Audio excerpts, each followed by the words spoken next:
তবে তার আগে দেখে নিই আমাদের সাথে প্রথম কলার হিসেবে কে আছে।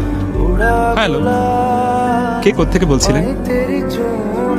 হ্যালো।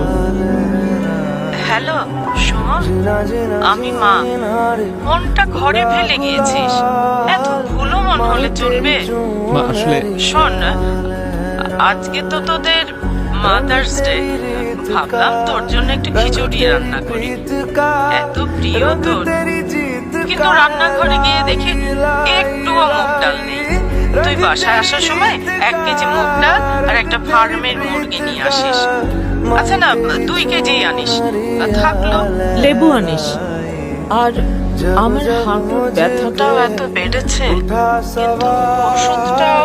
মা, ওষুধটা তোমার সেকেন্ড ড্রয়ারে আছে, তুমি বোধহয় ভুলে গেছো। আর বাইরে খেয়ে আসিস না, তাড়াতাড়ি বাসায় ফিরিস। আচ্ছা তুই কাজ কর, রাখি রে।